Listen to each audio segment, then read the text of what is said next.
Tonight I will talk about a group of panel paintings found in various museums and collections in Turkey. I just need to fix something technical. Yeah.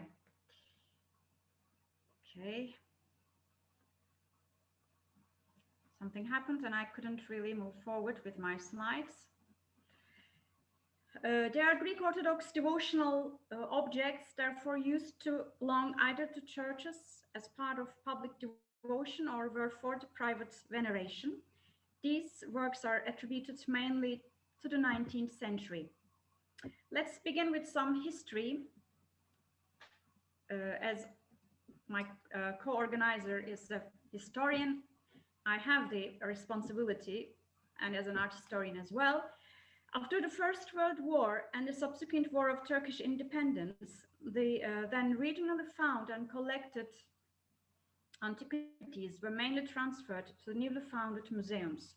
Unfortunately, their historical and cultural context, their provenance, original settings, related documents about donors and patrons, owners were lost during these events. But although they do not form a homogeneous group, they still represent the artistic constellations of the period, and they were part of the liturgies celebrated by the Greek Orthodox communities of the 19th century in the Ottoman Anatolia. And they were the kinds of icons that they could obtain either locally or via some other ways, such as during their travels, from a pilgrimage site, for example. All in all, the exact place of manufacture of these panels is almost without exception unknown. Therefore, a complete and comprehensive picture and finding answers to some of the questions become extremely difficult. Now, this evening, I will not thematize the complicated historical context of the Greek Orthodox population of Anatolia. However, I still would like to make some remarks about the social history of the artistic production within the Greek Orthodox world in the late Ottoman society. The cultural diversity of the Ottoman society, with its extensive ethnic, linguistic, and religious dimensions, give us a vivid as well as a complicated picture. It's good to keep in mind that the Ottoman Empire illustrates much greater cultural diversity than the European states of the time. These different groups merged, interconnected, so ultimately syncretizing the legacy of different cultures, religious faiths, and written and oral traditions. Between the years 1750 and 1815, the Ottoman Empire integrated into the world economy. Later, by the second half of the 19th century, with the removal of the trade barriers, new discoveries of gold mines, development in transportation and communication, and especially the absence of major wars in Europe, enabled safer circulation of goods, people, and capital. So trade was already extensive by the second half of the 18th century among Anatolia, the Balkan countries, and as far as France and Spain. At the end of this century, Ottoman trade underwent a great expansion. Thanks to the relatively peaceful international relations they enjoyed, the Ottomans were able to develop secure trade routes and profited from the growing demands of the developing industries of Central and Western Europe. In addition, the ongoing unrest in Europe caused by the French Revolution and later the Napoleonic Wars provided opportunities to the Ottoman producers and traders. Greek merchants and shippers were very active in this trading network. These new commercial opportunities stimulated migrations as more and more people sought to take advantage of them. This movement of people basically strengthened the social fabric that accompanied the economic networks already developed in the border regions of the Ottoman Empire in the 18th and 18th century. For example, a Chian family, a family from the island of Chios with business in the big cities of Britain, of continental Europe and the Balkans, could have family members actually living in these different places. Not just the Greeks, but also the Jewish population migrated from the Balkans to Europe and from Eastern to Western Anatolia, and other ethnic groups such as Vlachs, Serbians, and Albanians also took part in this change. Eventually, during the second half of the 19th century, trade became intensive and profitable in the Ottoman Empire, and commercial networks were established with the neighboring Aegean and Mediterranean islands and regions and with Europe. Ottoman Greek commercial intermediaries became the main beneficiaries of the improved relations with the world economy, ultimately building up a new middle social class with its preferences and style, what we might call a petty bourgeoisie. On the other hand, there was another group of people within the Greek Orthodox society, the so-called fanariots, who lived mainly in Constantinople and considered themselves direct descendants of Byzantine ruler families. They were the aristocrats of the Greek Orthodox social strata in this very heterogeneous society. As a matter of fact, these people were then among the possible patrons and owners, commissioners, who started major projects, including translation of literary works, mainly internationally recognized classical works, and publishing them. And they determined significant features of individual artworks. Moreover, they were among the painters, beholders, and finally the audience, the congregation venerating liturgical objects, which I'm going to share in a moment in detail. Before moving on to these examples, I would like to define icon, the image. An icon as a religious liturgical object or as a work of art refers to an or any image, icon in Greek, representing the likeness of a sacred person, persons, and a sacred event or events. The subjects illustrated generally show scenes from the Old and the New Testament or from Apocrypha. In different historical, social, and geographical contexts, additional sacred images were also included, subjects that are not found in the Bible, rather from the daily religious or church life of great historical importance, like the theme of the Feast of Orthodoxy, celebrated on the first Sunday of Great Lent. It's a reminder of iconoclasm in the 8th and 9th centuries and becomes part of the canon. Another example would be the elevation of the True Cross. Icons could be painted on various media: ivory, mosaic, enamel, marble, ceramic, paper, steatite, and in different sizes. I will not drill down the aspects on the theology of icons and their historical development, use, and function as such. Rather, I will move on to the features in icon painting after the fall of Constantinople in 1453. The icon production continued in northern and central Greece, on Peloponnese, Crete, and on other Aegean and Ionian islands. Among them, the so-called Cretan school plays an important role with strong Western influence, West European, basically. It became dominant, particularly from the late 15th to the 16th century, hence was superior to the other regional local workshops. Their presence and tradition lasted until the 18th century, with its adherents employed in other places, such as on the Ionian Islands, in the monasteries of Mount Athos, Meteora, on Sinai, in Italy, especially in Venice.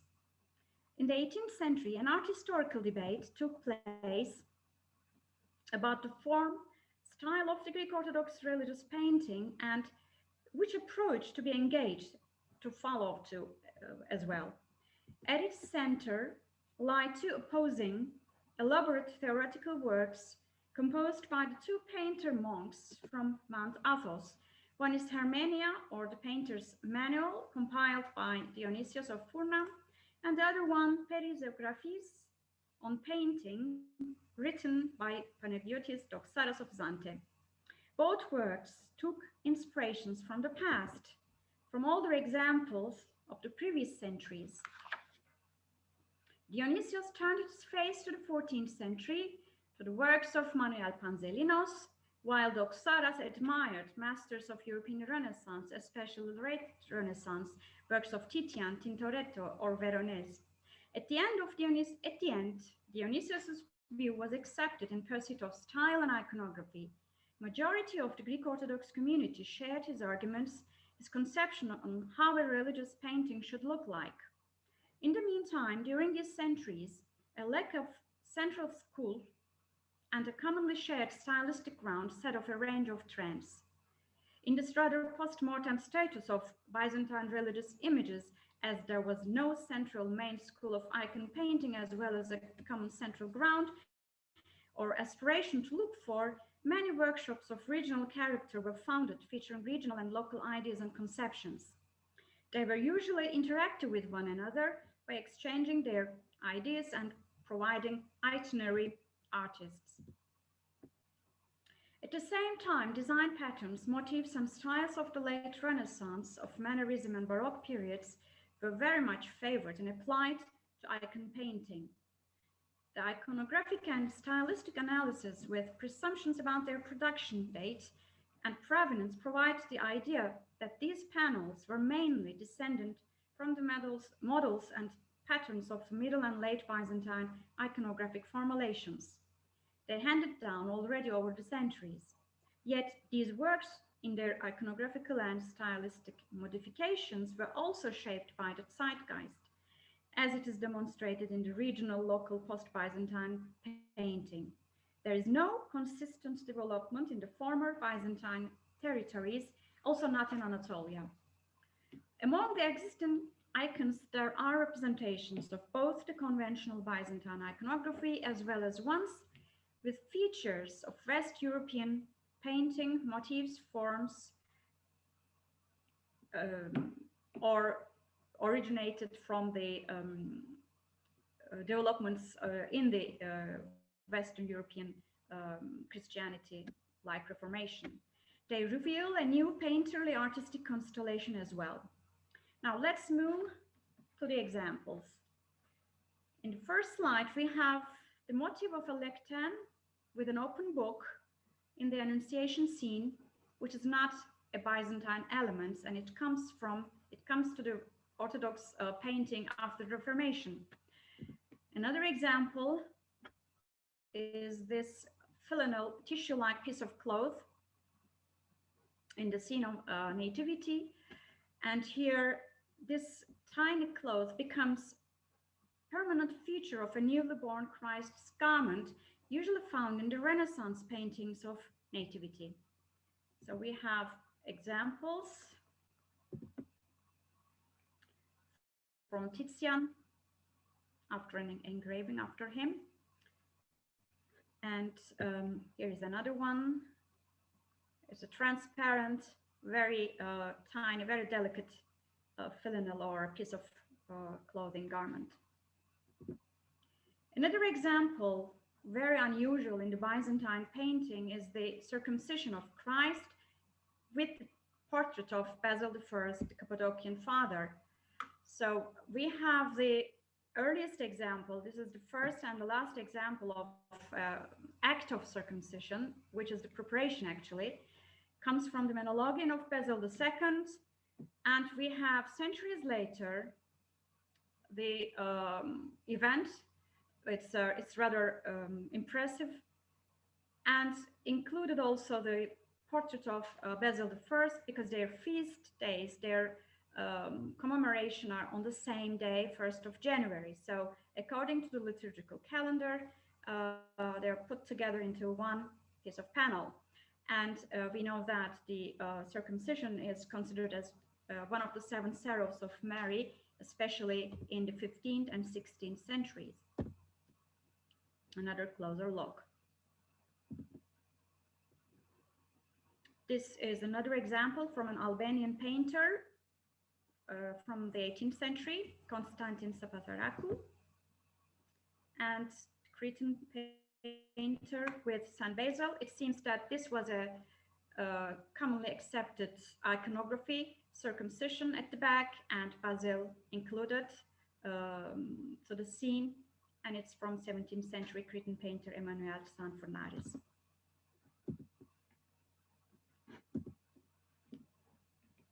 Another example, depicting Christ on the way to Golgotha. There are Byzantine examples of the subject. Still, the Renaissance and also the Northern Renaissance rendering of the event shows Christ immensely suffering while carrying the massive cross on the way to Golgotha. So this one is also impressive with the size of the cross. And again, We have examples circulated widely through the printed engravings, and the scene, the impressive cross and suffering Christ by carrying it, also gained popularity through the Passionsaltäre in Europe. In addition, there are highly appreciated Middle and Late Byzantine examples from the liturgical cycles of Christ, Virgin Mary, St. John the Baptist, such as the 13th century images of Christ as high priest,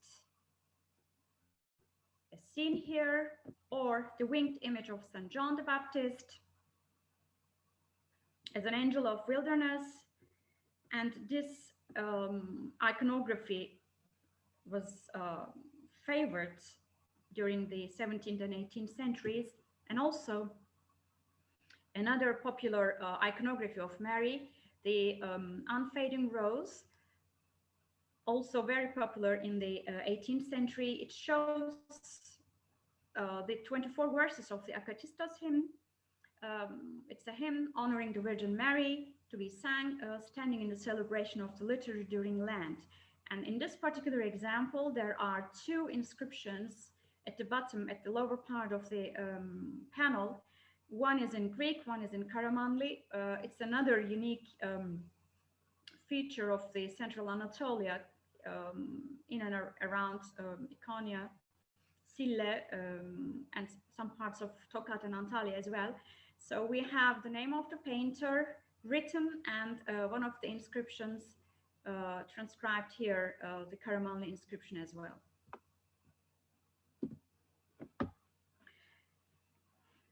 Besides these liturgical new types, new episodes were added to the Vita cycle of the saints, in particular new scenes of martyrdom, to the Vita cycle of St. Hierolymbos, for example. Or, in today's example, we have the council scene to the Vita cycle of St. Nicholas, during the first ecumenical council held in Nicaea in 325.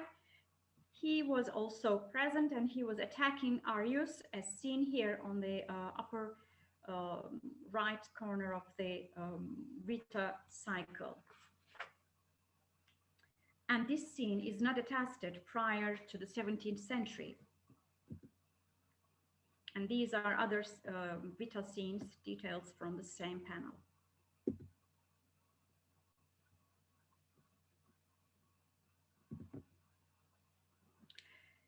Furthermore, there are festal themes which are widespread, especially during the late and post-Byzantine period, such as the synaxis of the archangels, the All Saints, the exaltation of the True Cross, and the triumph of orthodoxy. So we have representations from each of these subjects. The combination of both themes appear in the late and post-Byzantine times in the 17th century. The synaxis of archangels and the fall of Satan, Lucifer. And the elevation of the True Cross is also included. The All Saints is another,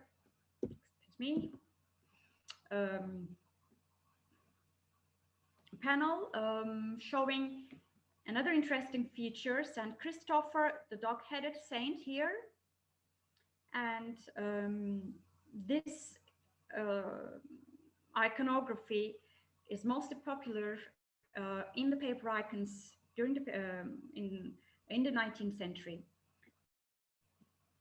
So one can say that, and this one is another interesting example, a group of clergy and representatives of the congregation standing in front of an iconostasis. And during the 19th century in Russia, there's a new genre of icon painting actually showing the representations of iconostasis. And we have already actually in the 16th and 17th centuries depictions of icons. Here I don't have the example, but the another Cretan painter, Emmanuel Lambartos, And George Klotsas also painted examples similar to this one here. Or another interesting panel with St. John Evangelist, Ioannis Theologos, with Prohoros, showing what we used to see from Albrecht Dürer's engravings, actually, from the Apocalypse 12:1 and 3, illustrations of the apocalyptic motifs, such as the seven-headed dragon here, and the apocalyptic Mulier Amicta Sol. After the medieval interpretations of the theme, Mary is as Sonnenweib and Herodes as the seven-headed dragon interpreted, and they're all included in this one particular panel. This is an example from Antalya Museum, Anastasis, Descent into Limbo, and we have a very similar example from the Cretan painter Mihail Damaskinos, and also another example is later from 17th century, another Cretan painter, Benoit Emporios. And this Hodigitria panel is at the back of one of the panels from Tokat. And we can see more examples comparing with the colored paper icons and St. George slaying the dragon. And a local saint from near Caesarea, today Nixar, with a Karamanlı inscription as the titles of each scene. And the main idea is actually highlighting his Trinity views in this particular icon.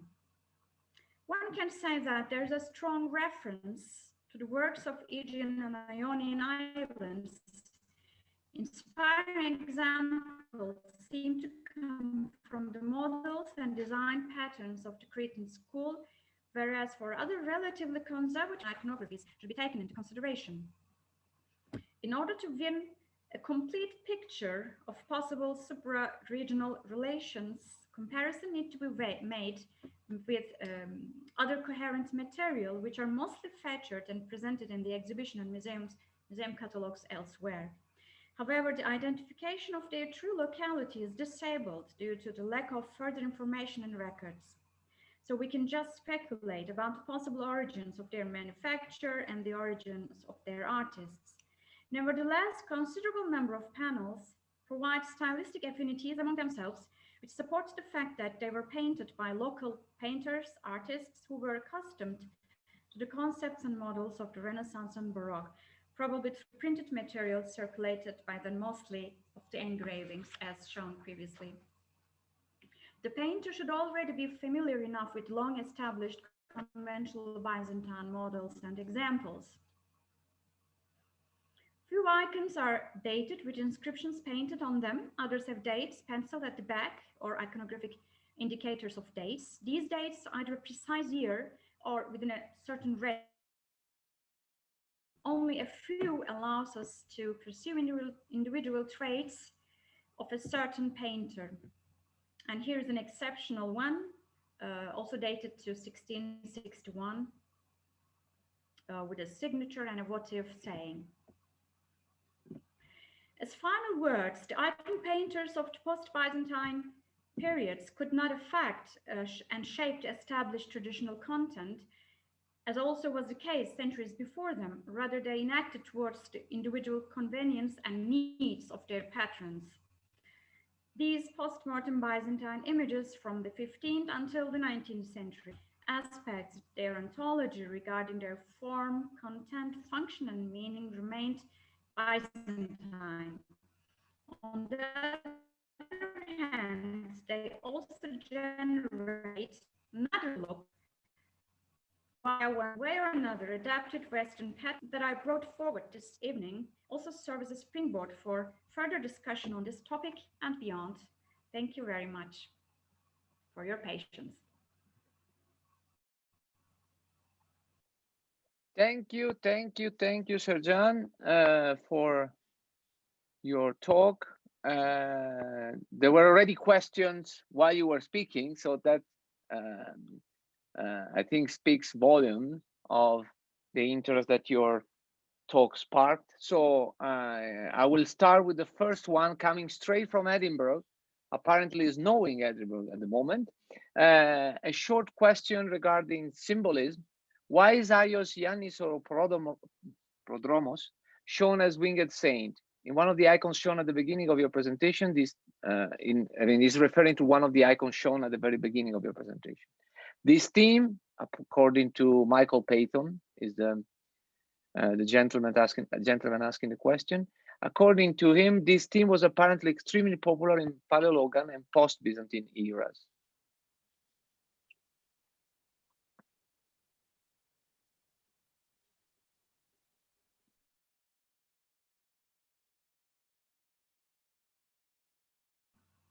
Okay, now Sercan, you're muted. Okay, yes. now you're Are you unmuted. hearing me Okay. now? Okay, I just yes, tried to open the image once again. So this winged Johannes Prodromos, St. John the Baptist, is a product of the end of the 13th century, 1290. And there are publications, including one from myself. It goes back to the written tradition as well.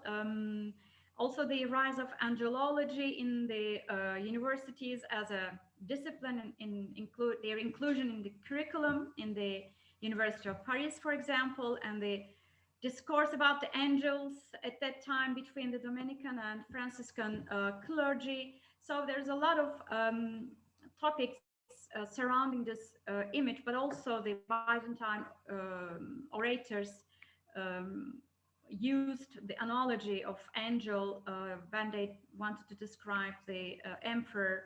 And also there are written documents, written hymns and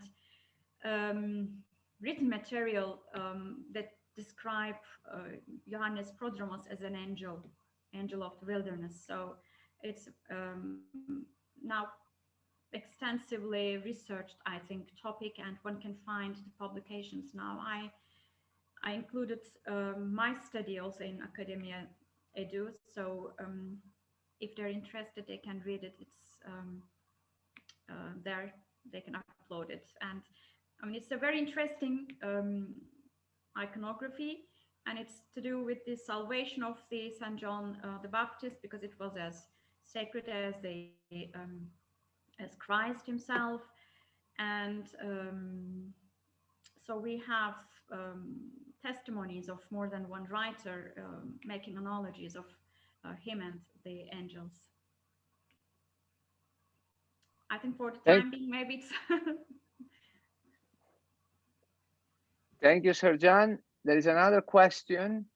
I cannot pronounce the name because I think it's Georgian. I don't know. Dear Sercan, pardon, my bad. Dear Sercan, night. Yes, you can ask it. Yeah, I'm Nino Cicinazzi from Georgia, and I just noticed my name is written in Georgian. I'm so glad that I joined your session. It was really amazing. May I say a couple of words? Yeah, may I? Sure. Go on. Yes, sure, please. Actually, my main topic I'm focused on earlier icons, but it happened that I faced the 19th century icons due to the project financed by a Soros Foundation once, and then by local Ministry of Culture, about Pontic art in Georgia. And so it's a little bit beyond of my chronological framework. And I was really so interested in icons, including in your presentation. And I have to confess, my knowledge of this period is rather superficial, but what we have in Georgia, the same period, 19th century beginning, some of the icons are dated. And we have a couple of archival, so written documents saying that from southeast Georgia, where the Pontic Greeks dwelt, so they sent a representative from the village, and he brought from Trapezon damaged icons. And again, my very first impression that there is a real distinction between this Trapezon area icon painting school, if we can say, and between material presented by you.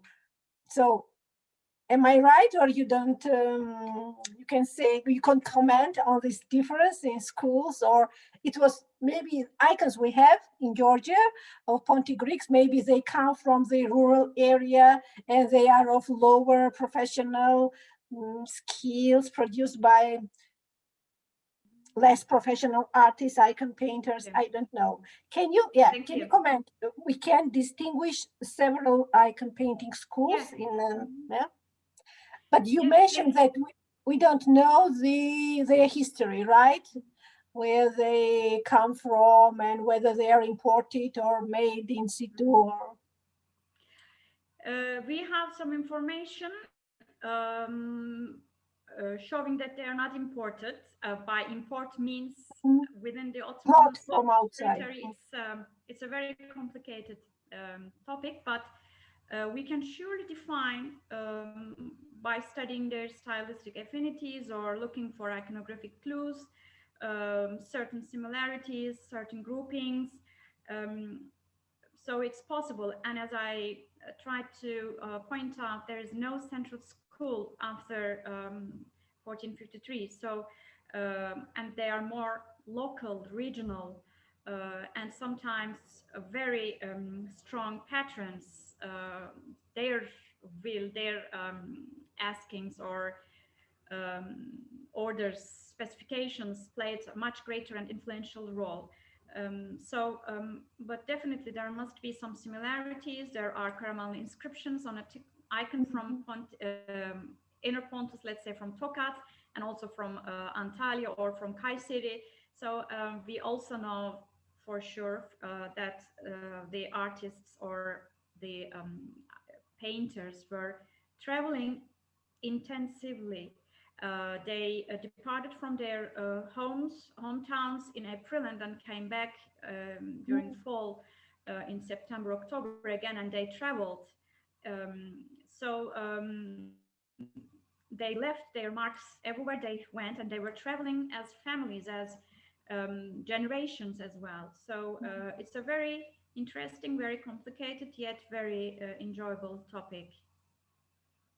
And apart from your publications uploaded on Academia Edu, maybe so, I don't want to waste time with the rest of the colleagues, and maybe I will write you separately and for some consultations and maybe directions. Okay, thanks. Anytime. Thank you for your interest. Thank you.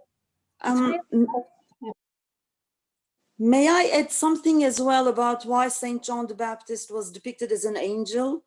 In the Bible, in Malachi 3:1, the verse goes, "See, I'm going to send my messenger." So, especially in Orthodoxy, they have this belief that it was a prefiguration in a way of Saint John the Baptist because of the word messenger meaning angel as well in Greek. That was my little bit of information I wanted to add. Yeah. Thank you for the lecture, by the way. Yeah, thank you. There are other sayings, other analogies also from the Bible. I didn't want to explain it in detail, but I included all these biblical sources and non-biblical sources making the analogies of John Prodromos and also the angelic beings. Thank you, Ebru. Hi, Scott. I can see Scott Kennedy raising his hand. So the floor is yours, Scott. Good to see you, by the way. Thanks. Good to see you both, Luca and Sercan.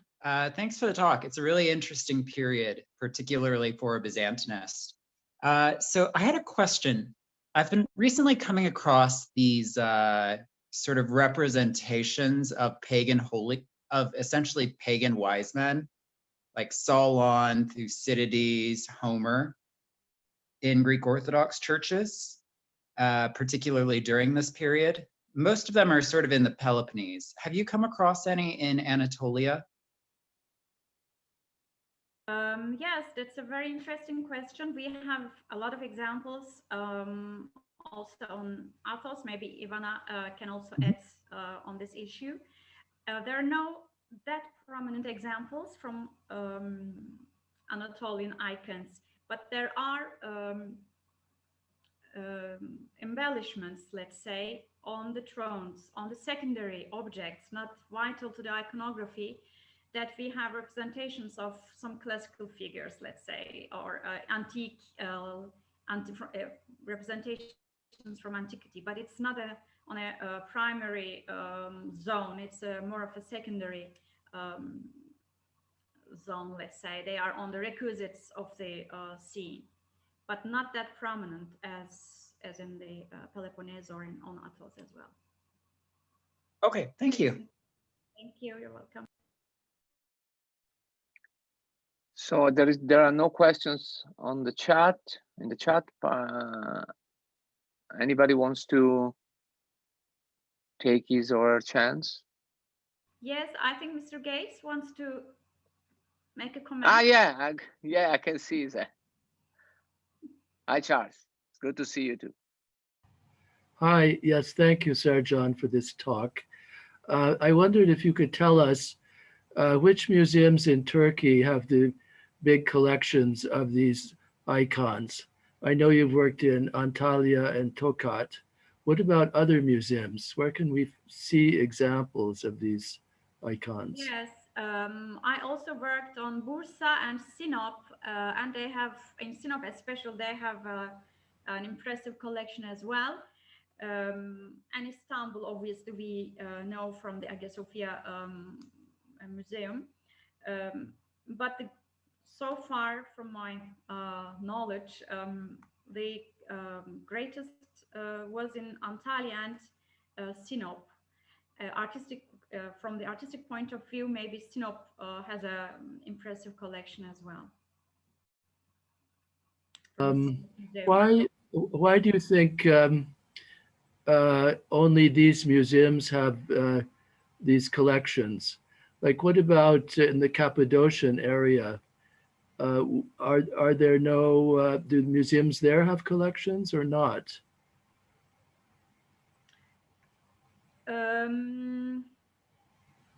Not that I know. There are, but I don't exactly call them collections. There are in private collections, but not in state-owned, let's say, archaeological museums. And these panels mainly coming from a very complicated time period when there was just war zones, and everything was dispersed, or what remained was put together. There are examples I haven't maybe shown of a molding in Konya, in Ereğli Museum, with a it's made of a, I mean, so it shows that there was a production, there was a workshop there, because they had the moldings of the festal scenes. I didn't include that material, and it's in the Ereğli, Konya Ereğli Museum. So there are examples, but they're very few, let's say. It doesn't really comprise a collection in the sense of a collection. But in the private collections, there are examples. Obviously, or in Istanbul, we have in the Koç collection, in Saad Berkan'ın Museum, there are, it doesn't have to be necessarily a panel painting. We have the metal objects showing the same iconography and same style as well, and there are examples of it as well. Also in the Benaki Museum in Athens, there are many material brought to there after the exchange of the populations, and Anna Balian made an extensive publication about this, and Evangelia Balta about the Karamanlı. It's the middle, it's the Cappadocia, Konya and Kayseri region, and they made publications on the material they have. And one can really see the similarities in taste, in style, iconography, inscriptions. So we have to maybe consider this not just from an Anatolian, but we have to really think about population went to after the exchange of populations, and they took some of them with themselves, and then the So the museums in Athens also provide examples, for example. Thank you. Thank you. Thank you, Charles. Irini? Thank you, Sercan. Good evening. It's so nice to see you again. I have a question, if I may ask this naive question. So when the icon production stopped in modern Turkish state, or it never stopped and there are some workshops still continued, because I know in Mardin there was still continued tradition of this printed. Nasra was the last one who did this curtains. So Yes, exactly. yeah, yes. and what's the situation right now? And also, I am very proud to say that my first PhD student studies the examples from Mardin, the curtains. He already studied during his master's degree, and we are continuing on the manuscripts. Well, from the current state of icon production, I've just heard, I haven't visited, I haven't physically witnessed, but I've heard workshops in Istanbul, found in Istanbul. So there are, but I don't know if it's, they have a very it's, maybe it's not exactly the liturgical objects they're producing, but they are painting icons. I have 2 icons from Nasra. two curtains. Yeah, thank you. But actually, during the Republican period, these workshops were all stopped. Yeah. I don't know. It's these workshops were lost, just evaporated. We cannot really follow their tracks because it was the turbulence, and then we have just found the artifacts. So we don't know when they dissolved. We don't know what happened. There are still, but not this. And I don't know if there was a tradition of those workshops. Maybe it was within the church complex, within the community, or within the region.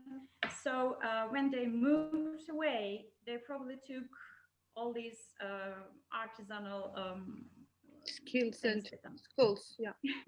Thank you. Thank you.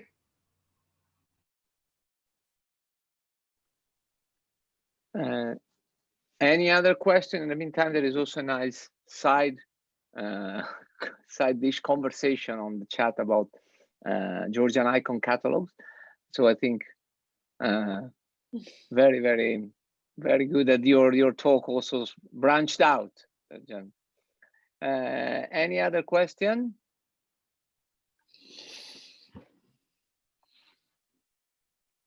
Well, if not, I would like you to join me in thanking once again Sercan Hoca for her great talk today. No, wait, there is one last question just arrived. Pardon. Do any of these icons include features that derive from Ottoman art? Yes. Yes, of course. I didn't really explain all their peculiarities or normalities, but there are so many.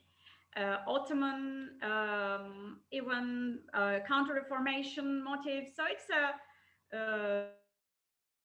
it's like reading an art history from an artifact on religious items. So we have rosettes or popular art elements, but also Dürer's engravings were very influential, and the painted Bible, pocket Bibles that were circulated also, and probably was very influential in the Athos as well. We have publications and evidence on that.